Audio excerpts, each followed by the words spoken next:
Vivimos en un momento de la historia de la humanidad en donde algo tan simple como discernir lo que está bien de lo que está mal, diferenciar lo correcto de lo incorrecto, lo bueno de lo malo, se ha hecho una tarea enormemente difícil. Y eso afecta sin ninguna duda nuestra vida emocional, nuestra vida física, nuestra vida familiar, pero sobre todo nuestra vida espiritual. Por ese motivo queremos traerte luz a través de lo único que puede ayudarnos a comprender y diferenciar a través de la palabra de Dios, de la enseñanza, de la verdad que tenemos en Cristo.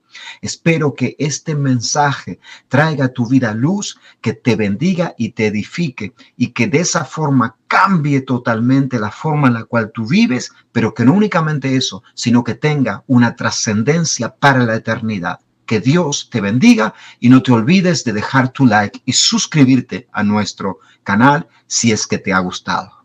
La verdad que estoy muy, pero muy ansioso santamente de la palabra que el Señor tiene para nosotros hoy, porque sé que esto es algo que a nosotros se identifica mucho con nuestras vidas. Y por eso es que en el libro de Reyes, el segundo libro de Reyes, en el capítulo 20, se nos cuenta una historia que es bastante conocida por nosotros y tal vez si tú no la conoces hoy, vas a conocerla. Y en esta historia el protagonista principal es Dios.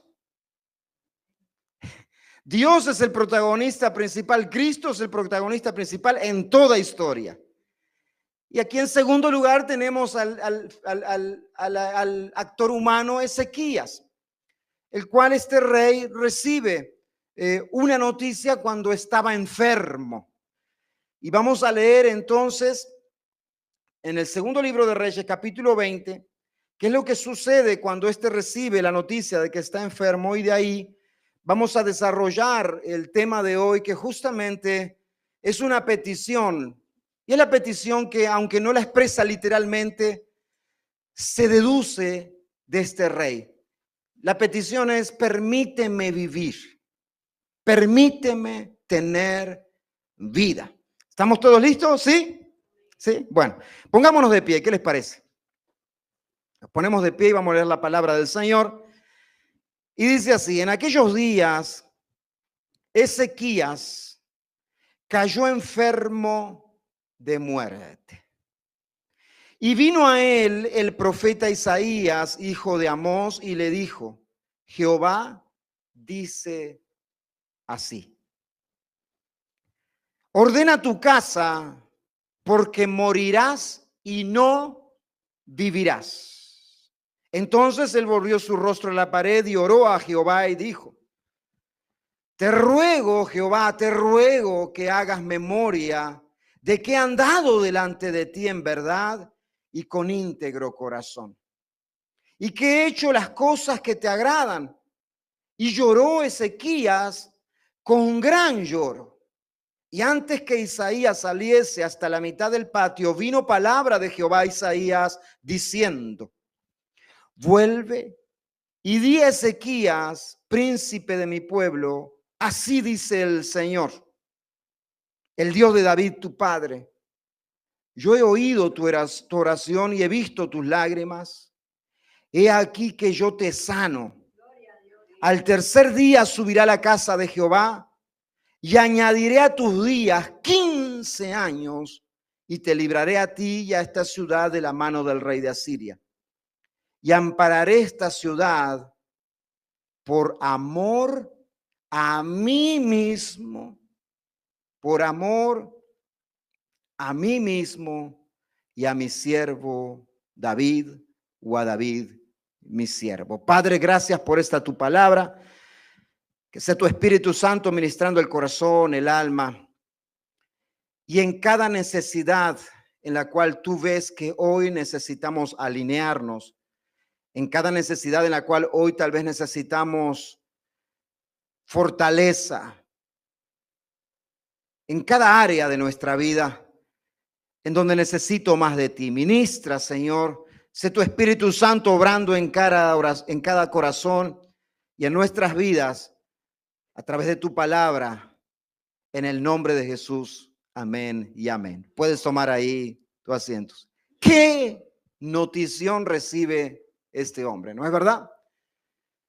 Este hombre cae enfermo y recibe la noticia: no te vas a recuperar de esta, Ezequías. Esta enfermedad es de muerte y no vas a vivir. Pero para nosotros entender un poquito, veamos a ver quién era este rey, quién era este hombre, quién era esta persona, Ezequías. Y para eso, si nosotros tenemos en el libro de Crónicas también algo de eso, pero en el libro mismo que leímos recién, el segundo libro de Reyes, capítulo 18, si tú quieres lo puedes abrir, o si no lo anotas y lo lees después, se nos cuenta un poco de quién era este Ezequías y alguna de las obras que este rey hizo. Mira aquí. Y se nos dice que cuando estaba Oseas, hijo de Elá, rey de Israel, en ese tiempo comenzó a reinar Ezequías, hijo de Acaz, rey de Judá. Y que cuando él comenzó a reinar tenía 25 años y reinó en Jerusalén 29 años. Y este hizo lo recto ante los ojos del Señor, conforme a todas las cosas que había hecho David su padre. Él quitó los lugares altos, se derribó los ídolos, quebró las imágenes y cortó los símbolos de aceras e hizo pedazos la serpiente de bronce que había hecho Moisés. Yo quiero hacer un paréntesis aquí. ¿Por qué esta serpiente de bronce que había hecho Moisés ya tenía mucho tiempo de en medio del pueblo de Dios? ¿Por qué es que Ezequías la hace pedazos? Y justamente aquí se nos dice, porque se le había hecho a esta serpiente, a esta imagen de bronce, se le habían empezado a quemar inciensos. Diríamos hoy, a prender velas. Tal vez, quién sabe, no habían empezado a hacerle peticiones a esta serpiente, a esta imagen. Hacer de esta imagen un ídolo, lo cual Ezequías ve este peligro y la despedaza. Entonces, como le quemaban incienso los hijos de Israel, y la llamó Neutzán. En Jehová, Dios de Israel, puso esperanza, ni después ni antes de él hubo otro como él entre todos los reyes de Judá. Este era Ezequías. Ni antes de él ni después de él hubo otro como él entre los reyes de Judá, porque siguió al Señor y no se apartó de él, sino que guardó los mandamientos que Jehová prescribió a Moisés, y el Señor estaba con él.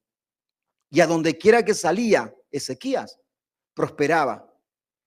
Él se rebeló contra el rey de Asiria y no le sirvió. Hirió también a los filisteos hasta Gaza y sus fronteras desde las torres de las atalayas hasta la ciudad fortificada. Mi hermano, este Ezequías era un hombre que había alcanzado lo que cualquier hombre o mujer quisiera alcanzar. Él había alcanzado todo el éxito que cualquier rey, como se nos cuenta ahí, hubiese querido alcanzar. No solamente eso, sino que había caminado rectamente delante del Señor. Es más, cuando ora, en el pasaje que leímos al principio, vemos que él recuerda al Señor y le dice: recuerda, Señor, que ha andado rectamente. Qué cosa más linda, ¿no? Qué privilegio, qué sentimiento más bonito. No es decir, wow, he caminado rectamente delante de Dios. Así como el apóstol Pablo, cuando llega al final de su vida y su carrera y dice, he guardado la fe, he peleado la buena batalla, he sido fiel a lo que el Señor me ha encomendado. Y eso es una satisfacción tremenda. Bueno, Ezequías la había conseguido. Él ya tenía eso. Se nos menciona que realmente en Ezequías tenía todas las cosas que cualquier persona, hombre o mujer, consideraría necesarias para decir: mi vida está completa. Yo ya hice lo que verdaderamente necesito hacer. Sin embargo, nosotros vemos que había algo en Ezequías que todavía no estaba concretado en su vida. Y este hombre se muere y uno dice: se va a quedar sin concretar esto, sin hacer eso. Él se enferma y recibe la noticia de que esta enfermedad que tenía no iba a recuperarse de ella, iba a morir.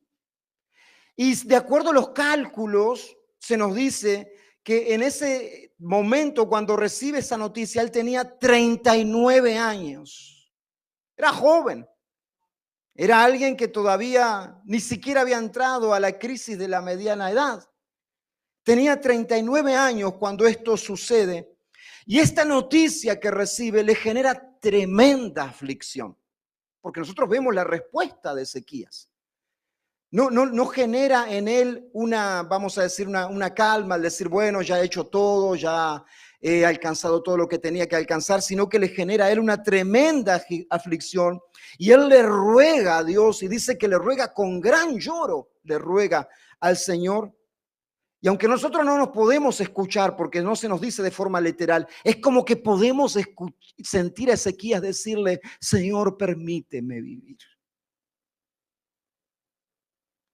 Permíteme vivir. Sácame de esta situación. ¿Y sabes qué? Ezequías representa a muchos de nosotros. Es más, por no decir Ezequías, nos representa en cierta manera a todos nosotros. Que aunque tal vez no recibamos esta noticia, no tengamos a veces el tiempo, como le dice el Señor, de saber que ha llegado nuestro momento, sino que nos sorprenda sin darnos cuenta el último día de nuestras vidas, aunque no sea exactamente la misma forma, aunque no sea nuestra vida la que esté en peligro, y eso nos genere una gran aflicción, nosotros pasamos por situaciones tan duras, tan difíciles, que aunque estamos viviendo, pareciéramos que estamos muertos. Que lo único que estamos esperando es que esa situación pase para de alguna forma continuar viviendo como realmente queremos vivir o como añoramos o como vivíamos antes de que esta situación viviera.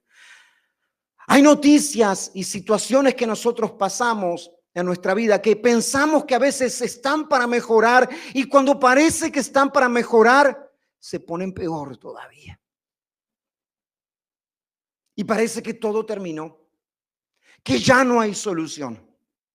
Que así como Ezequías tenía esta sentencia y este juicio sobre él, sobre nuestras vidas, aunque respiramos, aunque biológicamente no estamos muertos, parece que esta situación vino para quedarse y la sentencia es que nuestra vida terminó. Que lo único que estamos esperando, si es que creemos en Dios, es que el Señor nos lleve o que Él realmente vuelva. Aunque respira, aunque camina, aunque va a trabajar, aunque vive biológicamente, esta situación que ha venido ya le quitó la esperanza de que algo en su vida puede mejorar, que se pueda dar un cambio. Y esto puede ser, ¿sabes qué? Una situación difícil que tú pasas en tu matrimonio. Una crisis en el matrimonio, por más que el esposo o la esposa vivan, aquel que es afectado por esta crisis, parece que su vida respira, camina, pero parece que su vida ya terminó. Esta situación puede ser inclusive una crisis económica. Hay momentos en nuestras vidas en donde llegamos a una crisis en nuestra economía y pensamos que no puede estar peor, pero resulta que empeora aún más. Y no vemos una esperanza de decir, bueno, esto puede mejorar, puede salir adelante, sino parece ser que esa situación nos sentenció y nos hizo quedar de esa manera.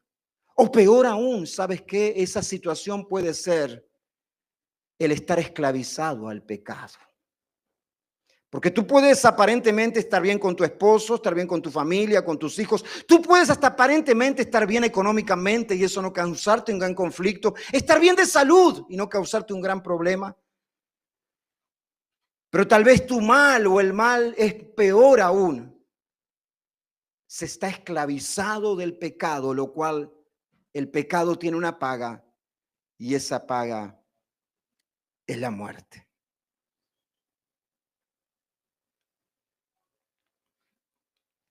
Mas nosotros vemos en Ezequías que su situación cambió, que esa sentencia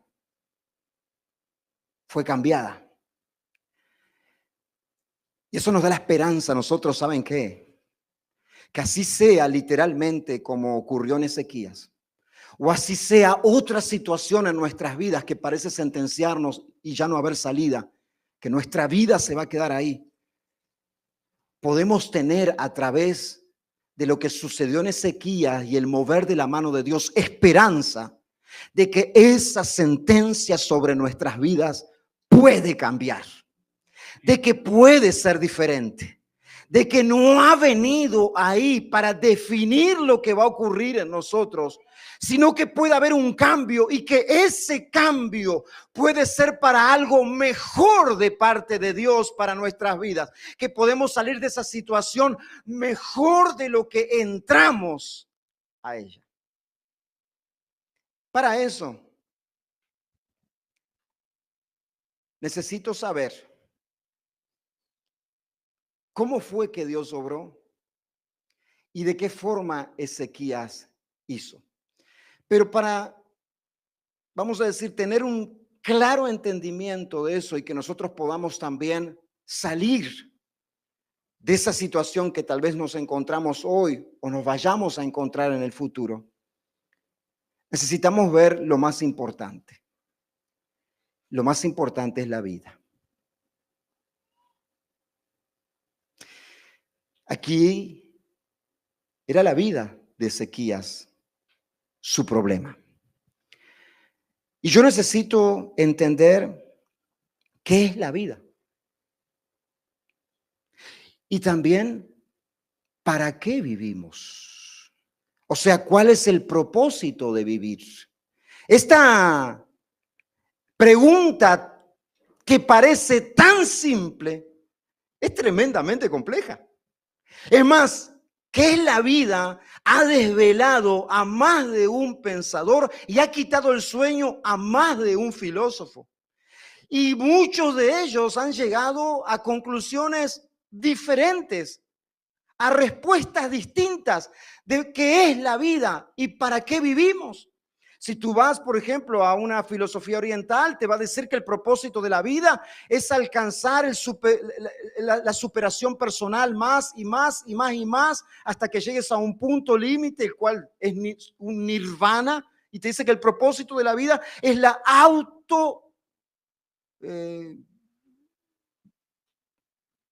mejorar uno mismo cada vez más. La autosuperación, ahí está la palabra. La autosuperación. Ir superándote cada vez más hasta que llegues a un nivel que nadie ha llegado, pero que es el propósito, es el objetivo. Esa es la vida. Vivimos para eso, para autosuperarnos. Si tú vas a otras respuestas, a otras preguntas, otras corrientes de pensamiento, te van a dar otras respuestas. Pero nosotros somos cristianos. Y tenemos la mejor respuesta de qué es la vida y para qué vivimos. Tenemos la mejor respuesta, la más convincente y al mismo tiempo la más lógica, que nos da nada más y nada menos que nuestro Creador, Dios.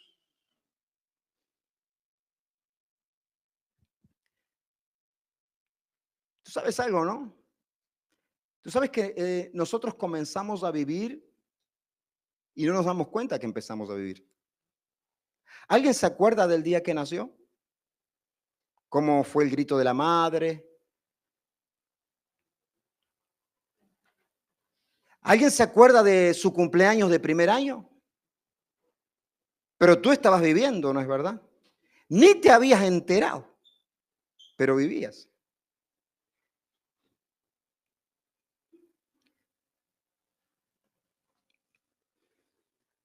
La vida a nosotros, desde la perspectiva de Dios, de la forma en la cual la podemos entender mejor, es que es un regalo.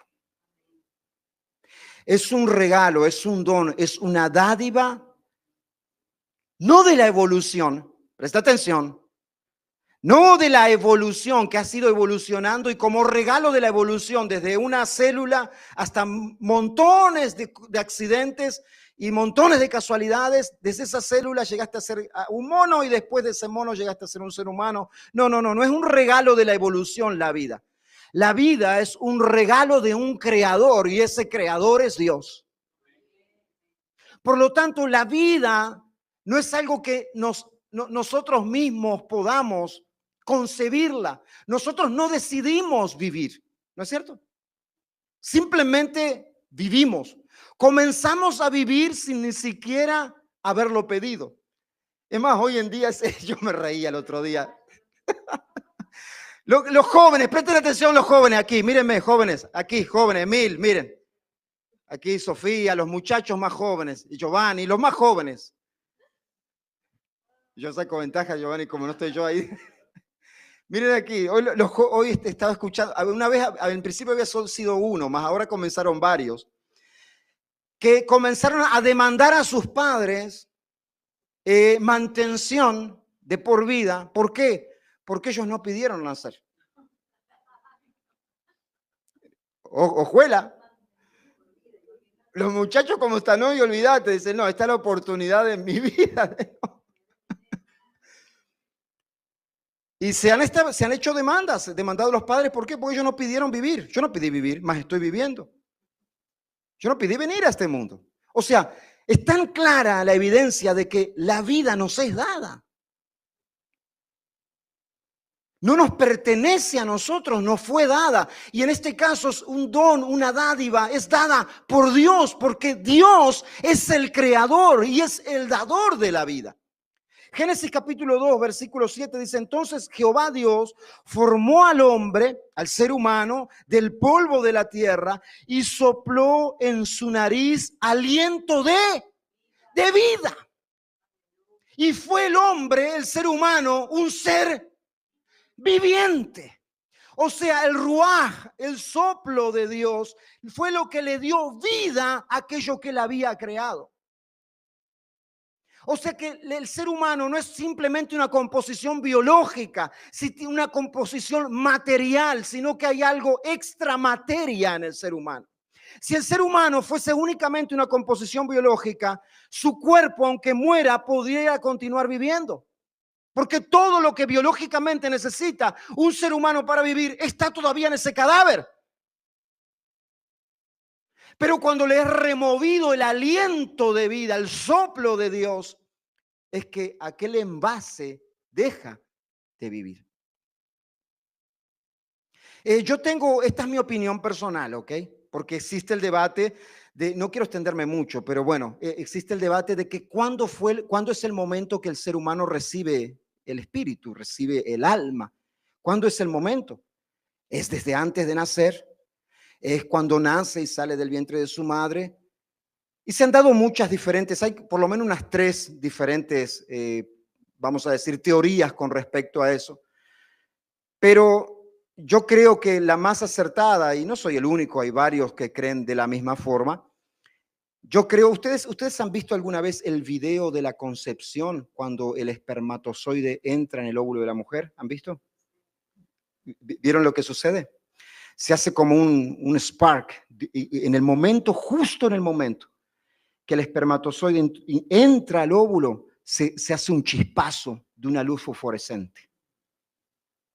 Y es impresionante. Es como que ¡puf! Yo creo que en ese momento es el soplo de vida de Dios. Ahí se comienza a concebir, no únicamente lo biológico, sino ¡puf! El Señor sopla vida y ahí comienza a generarse. Por eso en la concepción, viste que hay muchos debates, sobre todo para decir hasta qué mes se puede quitar la vida del niño y todas esas cosas dentro del vientre. Y el debate es justamente que cuando ese embrión comienza a ser humano. Ese es el debate. Y bueno, realmente comienza a tener vida de Dios en el momento de su concepción. Ahí comienza la vida para el ser humano, pero la vida es un regalo de Dios. Por eso el ser humano no puede dar vida y el ser humano tampoco puede quitarla. Porque también Dios dispone, cuál es el último día de este lado del sol para cada uno de nosotros. Nadie quiere morir. Nosotros nos aferramos a la vida. ¿Y sabes por qué? Porque no fuimos creados para la muerte.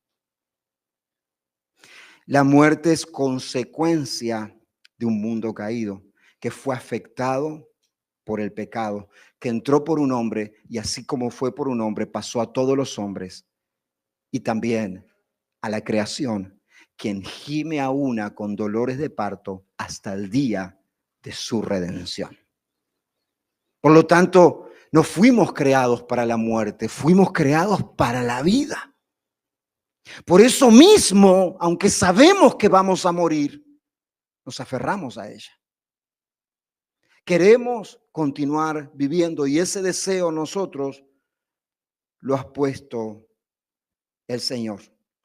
Y Él dispone cuál es el último día de cada uno de nosotros de este lado del sol. Él dispone hasta cuándo nos necesita de este lado de la gloria. Cuando Ana hace su cántico al Señor por haber recibido la promesa de tener la vida de su hijo en su vientre, en una parte de su cántico en el primer libro de Samuel, capítulo 2, versículo 6, dice, el Señor mata, el Señor quita la vida y el Señor es quien da la vida. En Él está el poder, fin de la cita del Salmo, del cántico, en Él está el poder para dar la vida y no únicamente la vida biológica, sino también la vida en el alma y la vida en nuestro espíritu. Por eso nos dice el Señor que estamos sin Él muertos, muertos vivientes, zombies. Aquel que está sin Cristo, aquel que no ha nacido espiritualmente de nuevo es un zombie porque está muerto, mas viviendo. Muertos nuestros delitos y pecados, más bien el Señor y nos rescata y nos da vida. Segunda cosa que yo tengo que entender para saber de qué forma yo obro cuando estoy en una situación de esta, ¿qué es la vida? Y no solamente eso, sino cuál es el propósito. ¿Para qué vivo? ¿Para qué es que yo quiero vivir? Yo creo que si nosotros preguntamos, salimos a la calle para preguntarle a las personas, ¿para qué quieres vivir? Te vas a encontrar con muchas respuestas diferentes. Pero la verdad, ninguna con una convicción verdadera de propósito, de significado. Algunos te van a decir, sí, para los hijos, sí, para, no sé, para poder disfrutar un poco cuando ya esté retirado, pero no algo verdaderamente con un propósito genuino, que no únicamente se quede de este lado, sino que trascienda, o sea, que después de que nosotros ya no estemos aquí, la vida nuestra continúe dejando huellas y marcas en la vida de las otras personas. ¿Para qué vivir? Yo creo que la respuesta que más nos vamos a encontrar de las personas, ¿para qué quieres vivir? Para ser feliz. ¿No es cierto? Para ser feliz.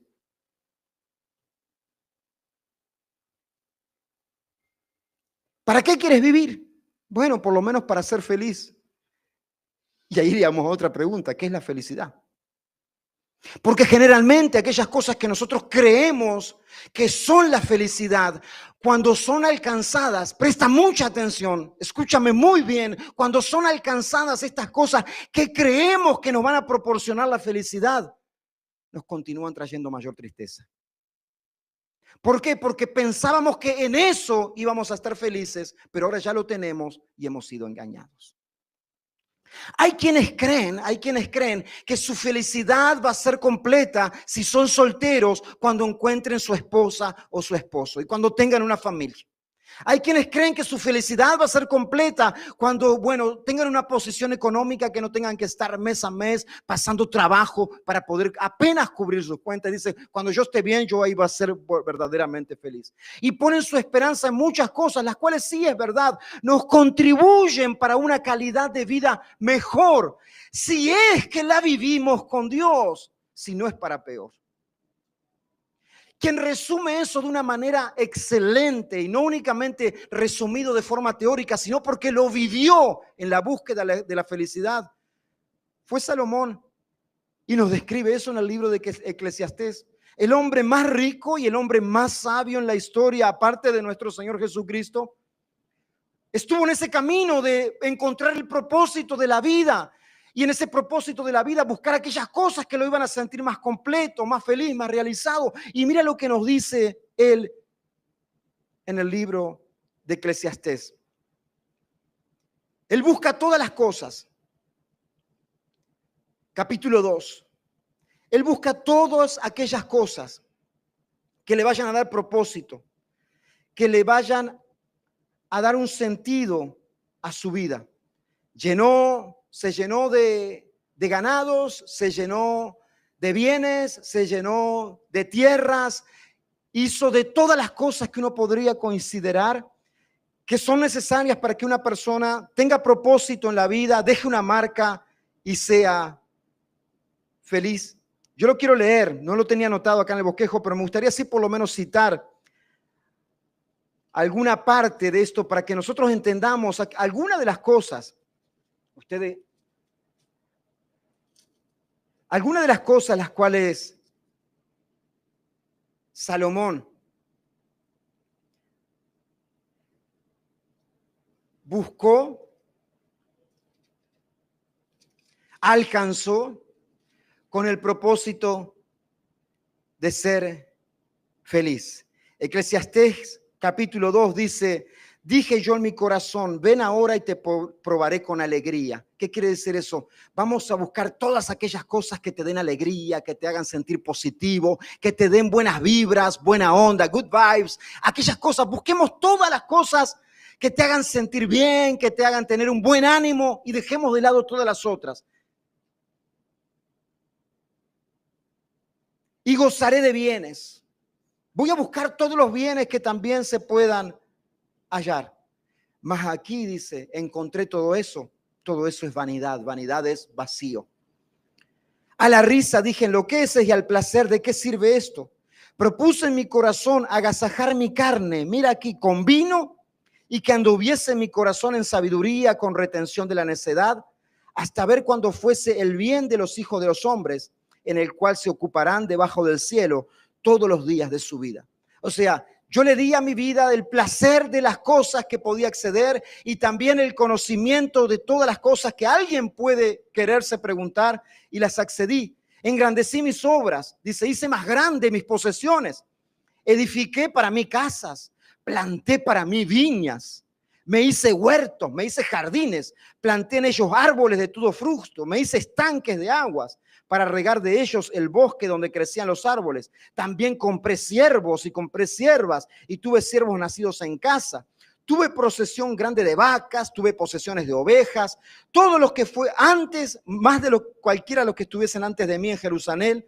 Me amontoné también plata, me amontoné oro y tesoros preciados de reyes y de provincias. Me hice de cantores, me hice de cantoras, tuve los deleites. O sea, busqué todas las cosas que alguien podría decir que necesita para que su vida tenga propósito, para que los demás digan, ese realmente sabe vivir, y para tener alegría, para tener felicidad. Las busqué todas y las obtuve, dice aquí Eclesiastés. Mas termina diciendo, aborrecí por tanto la vida, por la obra que se hace debajo del sol me era fastidiosa, por cuanto todo es vanidad y aflicción de espíritu. Asimismo aborrecí todo mi trabajo que había hecho debajo del sol, el cual tendré que dejar a otro que vendrá después de mí. Llega él a la conclusión de que el propósito de la vida, por más que uno alcance lo que alcance, si no está Dios en eso, es vacío, no da sentido, te deja completamente igual o peor que no tener aquello que alcanzaste. Por eso llega a la conclusión al final del libro de Eclesiastés. Muchos capítulos después, en el capítulo 12, él llega a la conclusión. El fin, dice, La conclusión de todo, dice Salomón, de todo el discurso oído es este: teme a Dios y guarda sus mandamientos, porque esto todo es el todo del hombre, porque Dios traerá toda obra a juicio juntamente con toda cosa encubierta, sea buena o mala. ¿Qué es lo que dice? El fin de todo esto es: teme al Señor y guarda sus mandamientos. Busca a Dios en todos los caminos de tu vida. Camina con el Señor, porque esto es el todo del hombre. Todo aquello que haga el ser humano con Dios fuera del escenario lo conduce a un vacío. Nosotros fuimos creados con propósito, vivimos con propósito, y ese propósito no lo inventamos nosotros, ese propósito es dado por Dios. Por eso cuando tratamos de vivir en nuestros propósitos, no encontramos satisfacción. Llegamos a la conclusión que llega Salomón: vacío de vacíos, todo esto es vacío. Dios da el propósito a aquel que le da vida. Yo quiero preguntarte a ti esta mañana: ¿tú estás viviendo? ¿Tú tienes vida en estos momentos? Y en la vida que estás teniendo, los propósitos, aquellas cosas que haces, Dios es el que está en el centro. Es el Señor el que te está dirigiendo en cada uno de ellos. ¿Son los propósitos y planes de Dios, son sus proyectos o son los tuyos? Desde el comienzo Dios da el propósito al ser humano. Cuando lo crea, les dice, también en el libro de Génesis, los bendijo Dios y les dijo: fructificaos y multiplicaos, llenad la tierra y sojuzgadla, señoread, o sea, sed administradores sobre los peces del mar, en las aves de los cielos y en todas las bestias que se mueven sobre la tierra. El propósito general que Dios le da al ser humano es el de ser un buen mayordomo sobre la creación. Ser un buen administrador de aquello que Dios le ha dado, pero ser un buen administrador sobre todo de su vida. Pero el Señor no nos ha creado simplemente para eso, sino que nos ha hecho inclusive en eso para que conozcamos su gloria y para que la gloria de Él sea conocida a través de nosotros. ¿Tú te has preguntado alguna vez para qué vivo? ¿Cuál es el propósito de mi vida? ¿Es levantarme, ir a trabajar, comer, mirar un poco de televisión, dormir, levantarme, ir a trabajar, fin de semana hacer algo un poco diferente? Trabajar para tomar vacaciones y después descansar en esas vacaciones para poder volver a trabajar de nuevo y después trabajar para poder tener otras vacaciones y descansar. ¿Eso es la vida? ¿Ese es el propósito de la vida? Dios dice que no fuimos creados, aunque eso hace parte del propósito, no es el propósito. El trabajo hace parte de lo que le da propósito al ser humano, pero no es el propósito del ser humano. El descanso hace parte de la vida del ser humano, mas descansar no es el propósito del ser humano. La carta a los Efesios nos dice de la siguiente manera, capítulo 2, versículo 10, porque somos hechura suya, somos creación de Dios y somos creación de Dios, creados en Cristo Jesús para buenas obras. Buenas obras que yo dispongo de cuáles son. Nosotros disponemos cuáles son esas buenas obras. No, buenas obras las cuales Él preparó de antemano para que nosotros anduviésemos en ella. Él preparó de antemano el camino por el cual nosotros debemos andar y de esa forma encontrar verdaderamente el propósito. Aquí nosotros vemos que cuando le llega la noticia a Ezequías de que su vida se iba a terminar, que esta enfermedad era para muerte, Ezequías le pide vivir más. Y le prolonga 15 años más su vida. Pero tú te recuerdas en un comienzo cuando el Señor le da esta sentencia, lo que le dice: ordena tu casa. O sea que más allá de tantas cosas que Ezequías había hecho, todavía había algunas las cuales no estaban en orden. Y Dios le prolonga su vida, aunque no nos dice literalmente que era por eso. Más fácilmente podemos deducir, para que haga todas aquellas cosas que no había hecho hasta ese momento. Ezequías, ordena tu casa. Ezequías, todas aquellas cosas que tú has dejado para atrás, que tú has tal vez demorado, que tú has dicho: yo todavía tengo tiempo para arreglar estas cosas en mi vida. Yo todavía tengo tiempo para arreglar mi vida con Dios. Yo todavía tengo tiempo para servir al Señor, para responder al llamado que Dios ya me ha hecho. Todavía tengo tiempo. El Señor le dice: Ezequías, ordena tu casa. Haz aquellas cosas que te quedan por hacer, y hazlas rápido, porque morirás. Mas sin embargo vemos que el Señor le prolonga 15 años más de vida. Y en estos 15 años más de vida es evidentemente claro que es el tiempo en el cual era necesario para poner en orden, para hacer todas aquellas cosas que realmente debería de estar haciendo y tal vez había dejado para atrás. Hoy tal vez la situación tuya no es una sentencia de muerte, no es tu vida la que está en juego, mas tal vez hoy hay situaciones en tu vida, hay crisis en tu vida, en tu familia, en tu economía, en tu trabajo, tal vez crisis en tu salud, las cuales tú le estás diciendo al Señor: Señor, sácame, Señor, permíteme salir de esta situación, Señor, sácame de este lugar. Y tal vez tú estás queriendo que el Señor te saque de esa situación, mas ahora la pregunta es: ¿para qué el Señor te va a sacar de esa situación? ¿Para que continúe tu vida como has seguido hasta antes, o para que lo uses como una oportunidad para ordenar tu vida, ordenar tu casa y hacer todo aquello que el Señor te ha venido llamando para hacer?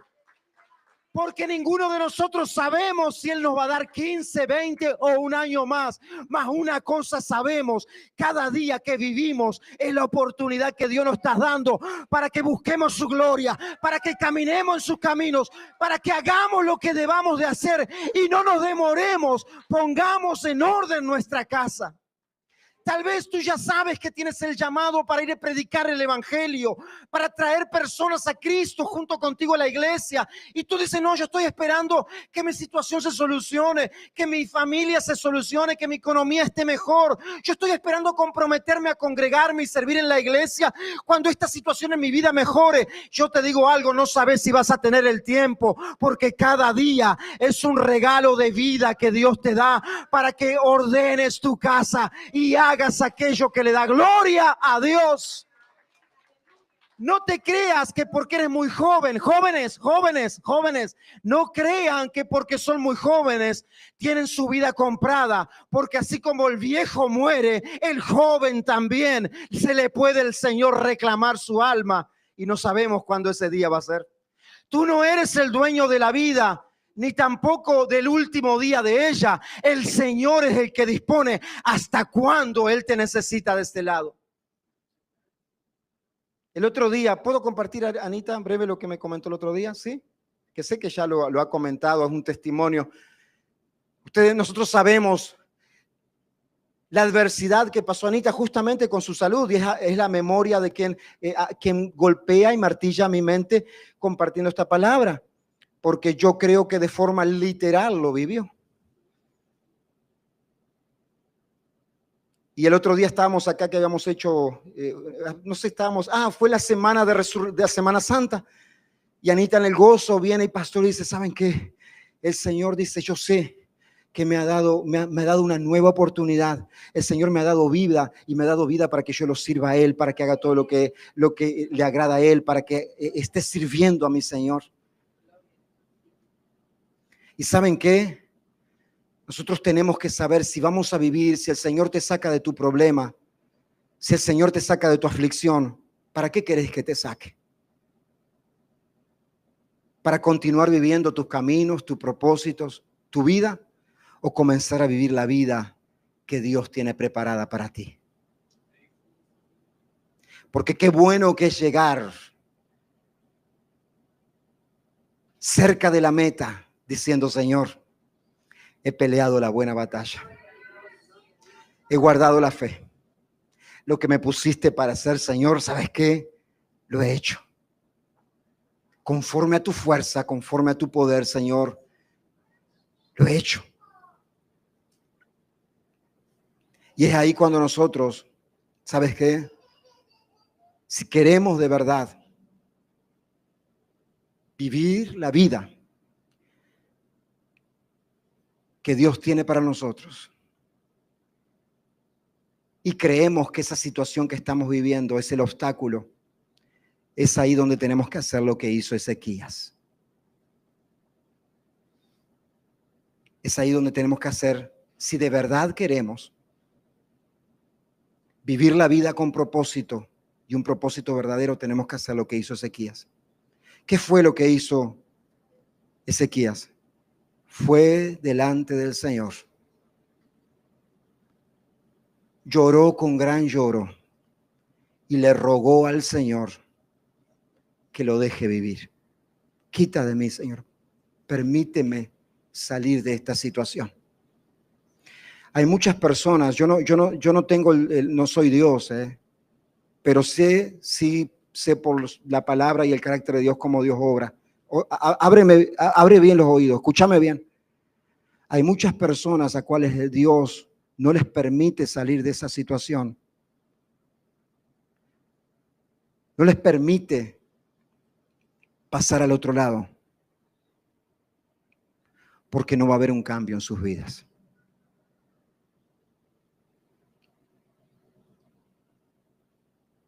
Y el Señor dice, si estando así, si estando de esta manera, ni siquiera así me busca de corazón, mucho menos me va a buscar cuando salga.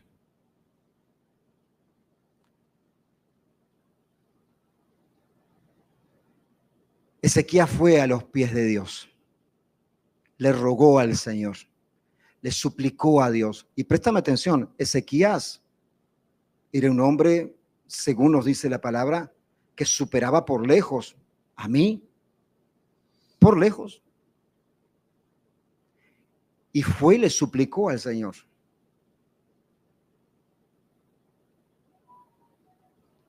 Y el Señor le dice, así te dice el Señor, el Dios de tu padre. Ezequías, yo he oído tu oración. Ezequías, yo he visto tus lágrimas. He aquí, yo te sano. Y te voy a dar 15 años más de vida.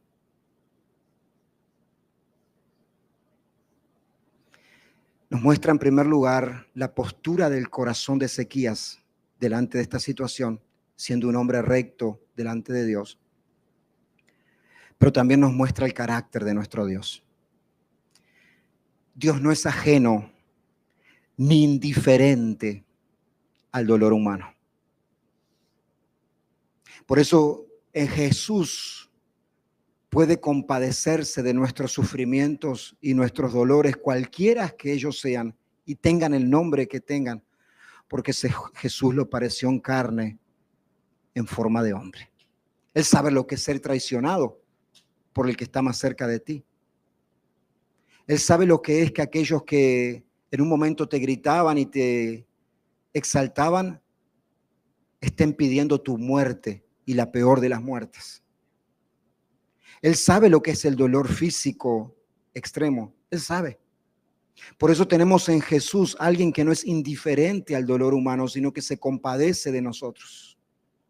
Y no únicamente se compadece, sino que actúa en favor también de aquellos que le claman. Obra en favor de aquellos que le suplican.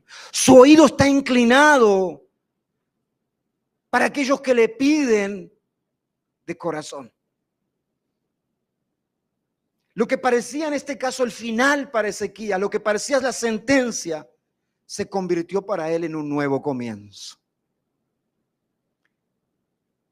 Se convirtió para él en una nueva oportunidad. Y así también es en nuestras vidas. Así es también en nuestras vidas. Cuando Dios te saca de situaciones que, aunque no estés muerto, te llevan a un estado emocional de muerte, sin ganas de continuar viviendo. Dios te saca de esas situaciones, pero mayor aún, Dios te saca de lo que te causa mayor muerte, frustración y dolor. Él te saca de la esclavitud y la muerte del pecado. Y Él te libera. Él te lava con su preciosa sangre y te limpia de toda maldad. Él es un Dios de segundas oportunidades. Hoy no sé si estás pasando por una situación en la cual tú dices, ¿sabes qué? Yo he perdido la gana de vivir. Yo respiro, yo camino, mas no tengo propósito en mi vida. Yo quiero decirte algo, Dios te saca, te arranca de esa condición. Y no únicamente eso, si es algo ya sea físico o material, el Señor te arranca de la condición espiritual que te lleva a tener esos pensamientos, porque esa condición espiritual proviene de las tinieblas y Él ha vencido al diablo. Dios es misericordioso. Y tan grande es su amor, misericordia y poder que Él hace nuevas todas las cosas. Ustedes lo saben. Ustedes lo saben. Como el Señor nos dice en la carta de los Corintios, capítulo 5, versículo 17. De modo que si alguno está en Cristo, de modo que si alguno está en Cristo. ¿Hay alguien que está en Cristo aquí esta mañana? ¿Sabes qué? Entonces para ti esta palabra. Dice, si alguno está en Cristo, nueva criatura es. Las cosas viejas pasaron y todas son hechas nuevas. Tal vez el pasado en tu vida te condenaba. Tu historia pasada, errores que cometiste, pecados que hiciste, rebeliones delante de Dios, te condenaban y te hacían creer de que no había esperanza ni oportunidad para ti. Pero es ahí donde interviene nuestro Señor y Salvador Jesucristo. Y Él intervino levantándose clavado en esa cruz hace 2000 años. Todo es hecho nuevo en Cristo. Y no solamente mientras estamos de este lado del cielo, de este lado del sol, sino que trasciende a la eternidad. Porque ¿sabes qué? A Ezequías se le dieron 15 años más de vida. A nosotros, como a Lázaro también, Dios puede sacarnos de situaciones. Pero lo más importante es que aquello que Dios obra en nosotros trasciende a lo eterno. Y qué precioso cuando Jesús le dice a la hermana de Lázaro que venía a increparlo porque se había demorado mucho y su hermano ya había muerto. Dice, si tú no te hubieses tardado tanto, Jesús, tu amigo Lázaro, ahora viviría. Y Jesús le dice en Juan capítulo 11, versículo 25, escúchame bien, yo soy la resurrección y la vida. El que cree en mí, aunque esté muerto, vivirá. Y todo aquel que cree en mí, que vive y cree en mí, no morirá eternamente. El cristiano, el Hijo de Dios, pasa de vida a vida. De vida terrenal a vida con Dios. Por eso Las promesas de nuestro Dios son lo mejor por lo cual podemos nosotros luchar y mantenernos fiel. ¿Cuál es la situación en tu vida hoy que parece ser la sentencia final? Y que tú hoy le pides al Señor que acomode esa situación en tu vida.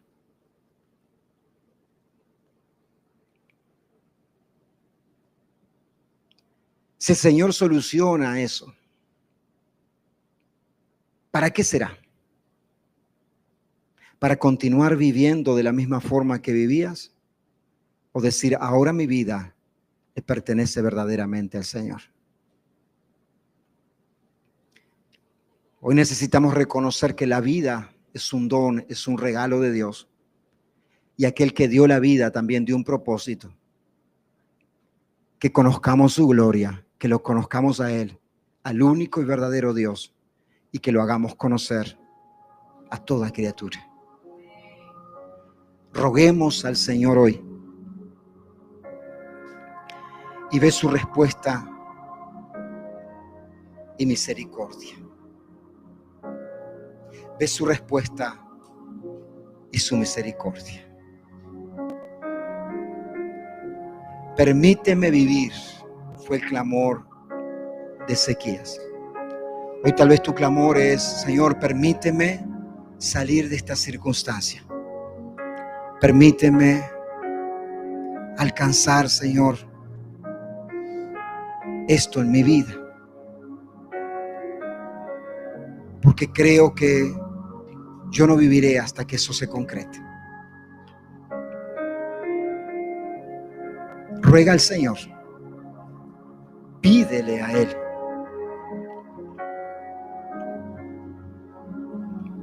Y verás su mano.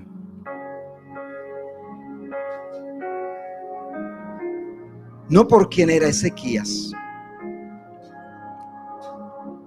No por su camino recto. No por el buen hombre o la buena persona que fue. Dice el Señor, yo haré esto en tu vida, Ezequías. No por lo bueno que tú eres, sino, dice Dios, por amor a mí mismo, dice Dios. La soberanía de Dios. Porque yo decido hacerlo, Ezequías. Porque yo establezco juicios. Porque yo tengo todo el poder. Por amor a mí mismo, dice el Señor, haré todas estas cosas. Tú tal vez eres como yo y dices, yo no soy como Ezequías. Porque Ezequías era un hombre recto y no hubo mejor rey en Judá. Pero gracias a Dios que no es por nuestro caminar recto que su misericordia se extiende, sino que es por amor a sí mismo,